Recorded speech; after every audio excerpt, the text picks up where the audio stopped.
Corée du Sud, le président Yoon Suk-yeol destitué par le Parlement.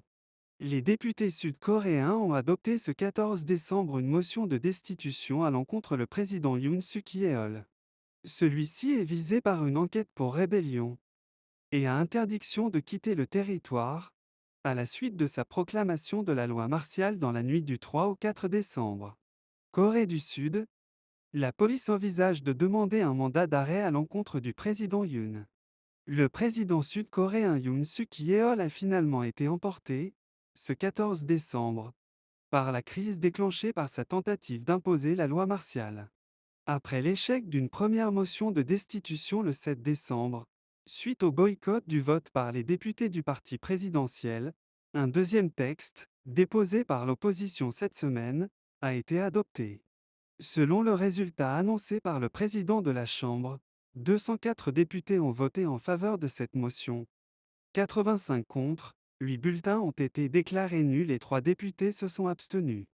200 voix étaient nécessaires pour destituer le président. Les 300 élus du Parlement sud-coréen étaient présents à l'occasion de ce scrutin. Dans la nuit du 3 au 4 décembre, lors d'une allocution télévisée, Yoon Suk-yeol avait annoncé imposer la loi martiale afin de lutter contre ce qu'il avait alors qualifié d'éléments pro-nord-coréens et d'éradiquer les abjectes forces antiétatiques pro-nord-coréennes. Une première depuis plus de 40 ans. Le président avait finalement levé la loi martiale, quelques heures plus tard, dans la foulée d'un vote des députés contre cette loi. Sous le feu des critiques, Yoon Suk-yeol avait défendu le 12 décembre sa décision et déclaré qu'il se battrait jusqu'au bout.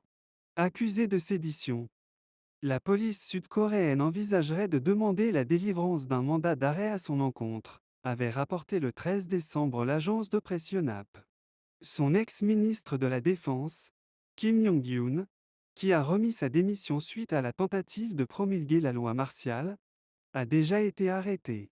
Le 9 décembre, Yoon Suk-yeol s'était vu interdit de quitter le territoire sud-coréen, une première à l'encontre d'un président en exercice.